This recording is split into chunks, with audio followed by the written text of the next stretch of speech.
Kurdish Usman case number 80 जैसे start होती है हम देख सकते हैं कि उस्मान गेहातू के लगाए जाल में पूरी तरह से फंस चुका है। उस्मान का हाथ सुल्तान की कमर में लगे खंजर पर होता है और मंगोल सिपाही उस्मान को घेरे खड़े होते हैं। उस्मान आगे बढ़ते हुए ललकारता है और सबको मारते हुए वहाँ से निकल जाता है।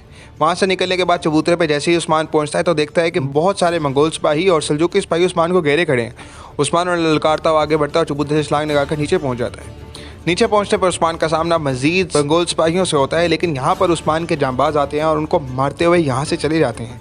जवाहिर के बताए रास्ते पर पहुँचते हुए सुरंग के रास्ते से एक कमरे के अंदर जाके पनाह ले लेते हैं और यहाँ से सीन शिफ्ट होता है सोगोत में। सोगोत में हम देख पाते हैं कि जोलिया सलजान आना को ज़ख्मी करने के बाद बाला खतून की तरफ बढ़ी और कहती हैं कि तुम्हारा आखिरी वक्त आ चुका है, और जोलिया उन्हें मारने ही वाली होती हैं कि पीछे से आके तीर जोलिया को लगता है और ये तीर चलाया होता है दो लोगों ने जो कि निकाब से अपने चेहरों को ढांपे हुए होते हैं। ये तीर चलाकर सब काफिरों को वहाँ से भागने पर मजबूर कर देते हैं। कफार के भाग जाने के बाद जब ये दोनों इंसान अपने चेहरे के नकाब को हटाते हैं तो हम देख पाते हैं कि एक तरफ बुरहान अल्प और दूसरी तरफ कॉर्नर अल्प। इसके बाद सीन फ्लैशबैक में जाता है और हम देख सकते हैं कि बुरहान अल्प कॉर्नर अल्प आपस में मुलाकात करते हैं। कॉर्नर अल्प बुरहान के खेमे में आता है और उन्हें आके बताता है कि वज़ीर आलम शाह ने जोलिया के ज़रिए से ख़वातीन को मारने का प्लान बनाया है और इनको जंगल में इनका खात्मा कर दिया जाएगा, हमें फ़ौरन उनकी मदद को पहुंचना है। ये कहने के बाद वो उनकी मदद को पहुंचते हैं और सीन वापस से शिफ्ट होता है जंगल में, जहां पर कॉर्नर अल्प उस बुरहान से कहता है कि जब तक मैं ना कहूँ ये राज हम दोनों के दरमियान राज ही रहेगा। और आओ चलते हैं गुंदुस बे की तरफ, क्योंकि वो सरदारी का खैमा लगाने ही वाले होंगे। सरदारी के जरगे में हम देखते हैं कि वज़ीर आलम शाह सरदारों को गुंदुस बे की अताअत करने के लिए मजबूर करता है और पूछता है कि कौन कौन से सरदार हैं जो गुंदुस बे के साथ खड़े हैं, जिस पर 1 से 2 सरदारों के अलावा कोई भी हाथ खड़ा नहीं करता। जिस पर वज़ीर आलम शाह कहता है, अच्छा तुम लोग तो गुंदुस बे की बजाय पोस्ट को खाली देखना चाहते हो, इसका मतलब है तुम फतह में भी गुंदुस बे के साथ नहीं शरीक हो। यहाँ पर एक सिपाही आकर खबर करता है कि उस्मान कोनिया जाने वाले लश्कर को मार कर यहाँ से फरार हो चुका है। भागते हुए उस्मान का एक सिपाही गोख्तो भी मारा गया। गोख्तो का नाम सुनते ही बुरहान आपे से बाहर हो जाता है और कहता है, वज़ीर तुम ही इस सब के जिम्मेदार हो, तुम इस कबीले में खून लेके और तुम्हें इस खून के साथ यहाँ से जाना पड़ेगा। बुरहान अपनी तलवार निकालते हुए वज़ीर को मारने ही वाला होता है कि गुंदुस बे और कॉर्नर अल्प उसे ऐसा करने से रोकते हैं और गुंदुस बे उसे इस खेमे से निकल जाने को। उसके बाद सीन वापस से शिफ्ट होता है उस्मान बे की तरफ, जहाँ पर हम देखते हैं कि जवाहिर कमरे में एंटर होता है और कमरे में दाखिल होते सारी उस्मान बे के गले पर तलवार तान लेता है और कहता है कि तुमने सुल्तान को कत्ल करने के इरादे से यहाँ पर शामिल हुए और मुझे भी इस चीज़ में शामिल कर लिया। जिस पर तुर्गुत बे उसे समझाते हैं, लेकिन जवाहिर उनकी बात को सुनी अनसुनी कर देता है और कहता है कि तुमसे मुझे ऐसी उम्मीद नहीं थी, इस गद्दारी की उम्मीद नहीं थी तुर्गुत। उस्मान बे उसे कहते हैं कि तुम क्या समझते हो, तुम्हें मेरी आंखों में गद्दार नज़र आता है, क्या तुम्हें मैं गद्दार लगता हूँ? सच तो ये है कि सुल्तान के दरबान ने पहले ना सिर्फ सुल्तान को मारने की कोशिश की बल्कि उसने मेरे से भी मुकाबला किया, जबकि मैंने उसका काम तमाम कर दिया। लेकिन जिन भी लोगों ने ये जाल बुना है मैं उनका भी खात्मा करूँगा और इस जाल के पीछे वज़ीर आलम शाह और गेहातू हैं। उनकी बात सुनने के बाद जवाहिर तलवार को नीचे करता है और अपने सिपाहियों से कहता है अपनी तलवारों को नीचे कर लो। उसके बाद जवाहिर उन्हें बताता है कि महल को हर तरफ से सिपाहियों ने घेर लिया और आप कोनिया से नहीं निकल सकेंगे। उस्मान भी उन्हें कहते हैं कि जिन सिपाहियों को मैंने कत्ल किया है उनकी लाशों को बाहर लेके जाया जाएगा, उन्हीं लाशों में छुपकर मैं इस महल से बाहर निकलूँगा। और उस्मान ऐसा करने में कामयाब हो जाता है। बिलाखिर उस्मान जो है इस महल से बाहर निकलता है और बाहर निकलने के बाद उस्मान महल कौसर से जाकर मिलता है। अभी ये बातें कर ही रहे होते हैं कि यहाँ पर मंगोल सिपाहियों पर हमला करते हैं और मंगोल कमांडर यहाँ पर लड़ाई के दौरान बताता है कि किस तरह उन्होंने ये प्लान बनाया और उस्मान ही के खंजर से सुल्तान को ज़ख्मी करके उस्मान के सर पर सारा इल्ज़ाम लगा दिया। ये सब बातें जवाहिर भी सुन लेता है और बज़ाहिर ये लगता है कि अब जवाहिर जो है सुल्तान को गवाही देगा और उस्मान इस मामले से आसानी से निकलेगा। लेकिन ये कहा यहाँ पर तो जवाहिर को भी शहीद कर दिया जाता है। यानी राइटर ये चाहता है कि अभी इस राज को मज़ीद सुलझने में टाइम लगे। यहाँ से सीन शिफ्ट होता है, गेहातू की मुलाकात होती है वज़ीर आलम शाह के साथ और यहाँ पर हम गेहातू और वज़ीर आलम शाह के असल इरादों को जांच पाते हैं। गेहातू वज़ीर आलम शाह से कहता है कि उस्मान के लिए कोनिया जो है उसकी कब्र बन जाएगी, कोनिया से उस्मान निकल नहीं पाएगा और हमने अपना वार कर दिया है। उस्मान जो है उस्मान का खंजर सुल्तान को मार दिया गया है और अब उस्मान जो है वो बागी बन चुका है जिसने सुल्तान मसूद को कत्ल करने की कोशिश की। जिस पर वज़ीर आलम शाह से पूछता है अगर सुल्तान कत्ल हो गया तो हम क्या करें? तो गेहातू उसे कहता है कि हम खुशी मनाएंगे और सुल्तान के सबसे छोटे बेटे को तख्त पर बैठा देंगे और उसके बाद वो हमारी बात को कभी रद्द नहीं कर पाएगा और असल हुक्मरान हम होंगे। इसके बाद मैं किलेदारों को और सबको मजूल कर तुर्कमानों की सबकी ताकत अपने साथ मिलाकर एक बड़ी फ़ौज तैयार करूँगा और मैं आरगून खान को तख्त से उतार कर मंगोलों का सरबराह बनूँगा। वज़ीर आलम शाह कहता है मैं सुल्तान तो नहीं कहलाऊँगा लेकिन तुर्कमानों का असल हुक्मरान मैं ही हूँगा। इसके बाद सीन शिफ्ट होता है सोगोत में, जहाँ पर हम देख पाते हैं कि सलजान आना शदीद ज़ख्मी और कॉमरेड अब्दाल उनका इलाज कर रहा है। सलजान आना के पास थोड़ी देर बाद गुंदुज़ बे भी आते हैं और गुंदुज़ बे आके सलजान आना से बात करना शुरू करते हैं। सलजान आना उन्हें एक कहानी सुनाती है और यहाँ पर कहती है कि एक शख्स था जिसके सीने पर मारा जा रहा था, उसको मारा पीटा जा रहा था सीने पर, लेकिन वो हाय मेरी पीठ कह के चला रहा था, जिस पर मारने वाले बड़ा परेशान हुए और उसको रोक के पूछते हैं कि हम तो तुम्हें सीने पे मारे हैं, तुम मेरी पीठ क्या क्यों चला रहे हो। तो वो शख्स कहता है कि अगर मेरी पीठ मजबूत होती तो तुम लोग मेरे सीने पर मारने की कभी जरूरत ही ना करते।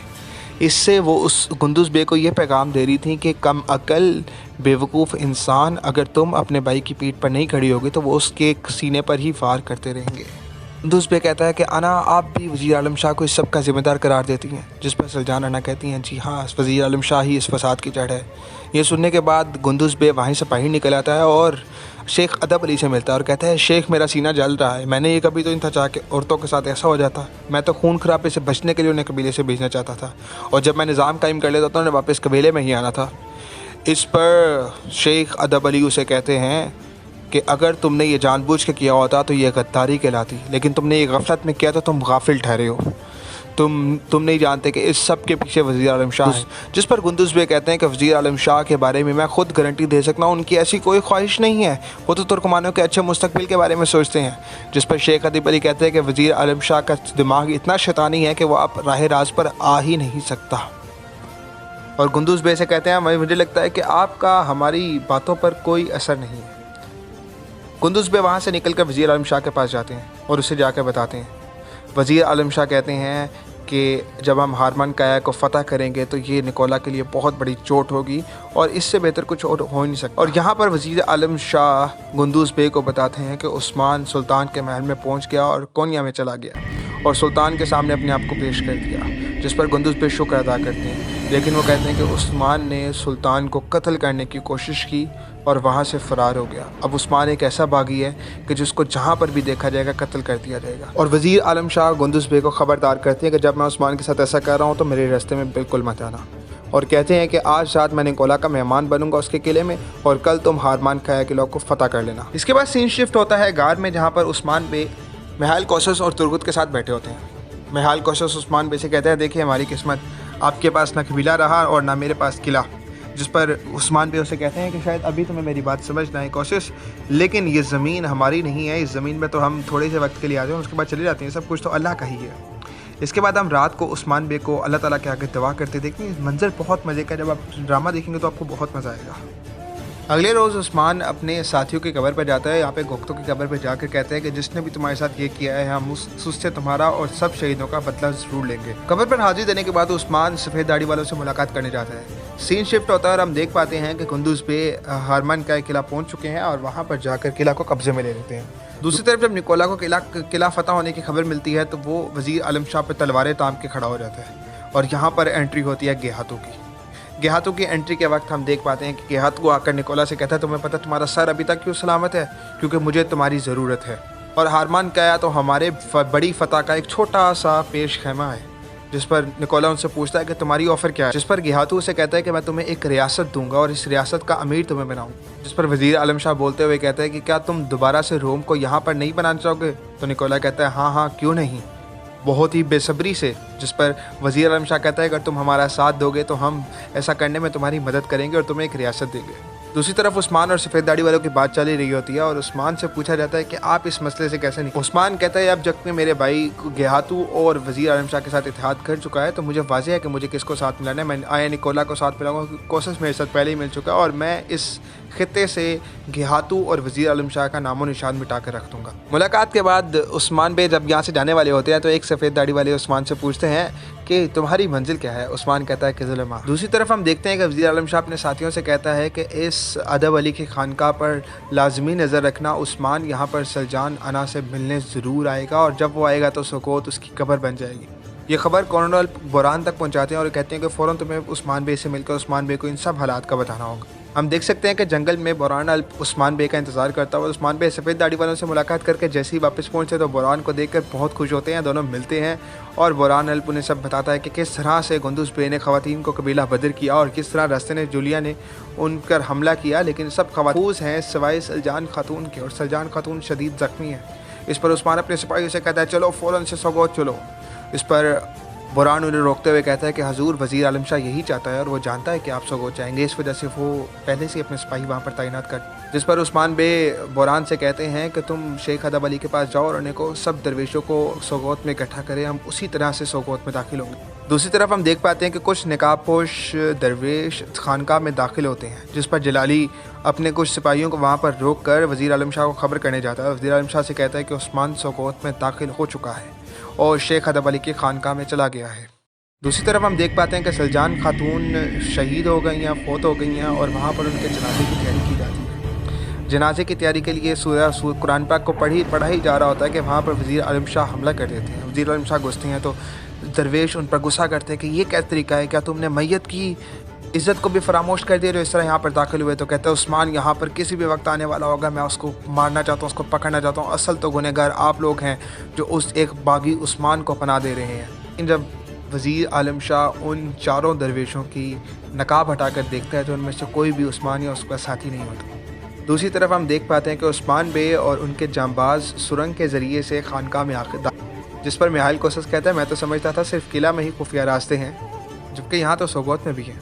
यहाँ से उस्मान सीधा पहुँचता है वज़ीर आलम शाह के कमरे में और सीन फ्लैशबैक में जाता है और हम देख पाते हैं कि उस्मान बे सलजान खातून से मुलाकात करने आता है और सलजान खातून के पास बैठता है और कुमरुल अब्दाल से पूछता है कि आप ये कैसे हैं। कुमरुल अब्दाल कहता है अब ये बहुत ठीक है, अल्लाह के हुक्म से इनका ज़ख्म भी ठीक हो रहा है, इनका बुखार भी उतर गया। ये बात सिर्फ हमारे अलावा किसी को नहीं पता चली। वज़ीर आलम शाह को यही लगना चाहिए कि सलजान खातून वफ़ात पा चुकी हैं। उस्मान कहता है इस तरह से आज वज़ीर आलम शाह की आखिरी रात होगी। इसके बाद वज़ीर आलम शाह अपने कमरे में पहुँचते हैं और उस्मान तलवार से उनका इस्तकबाल करता है। फिर उस्मान को ललकारते हुए आगे बढ़ता है और अपने सिपाहियों को आवाज़ देता है, लेकिन सिपाही जैसे ही वज़ीर आलम शाह की मदद करने आते तो नीचे उस्मान के सिपाही सब सिपाहियों पे हमला कर देते हैं और उन सिपाहियों पे गालिब आ जाते हैं। ऊपर उस्मान अपनी तलवार खींचता है और वज़ीर आलम शाह को तलवार के वार करके ज़ख्मी करके गिरा देता है और कहता है कि याद रखना मुनाफिकीन जहन्नम में आखिरी दर्जे पर होंगे। और इसके साथ ही ये शानदार किस्त यहाँ पर ख़त्म हो जाती है। अब किस्त के आखिर में मेरे आपसे कुछ सवालात हैं। क्या वज़ीर आलम शाह की मौत हो जाएगी? उस्मान गेहातू के जाल से कैसे निकल पाएगा? कमेंट सेक्शन में अपनी कीमती राय का इज़हार ज़रूर करें और इसी तरह की मज़े की वीडियोस देखने के लिए हमारे चैनल एक्सप्लेनेशन ऑनलाइन को ज़रूर सब्सक्राइब करें। शुक्रिया।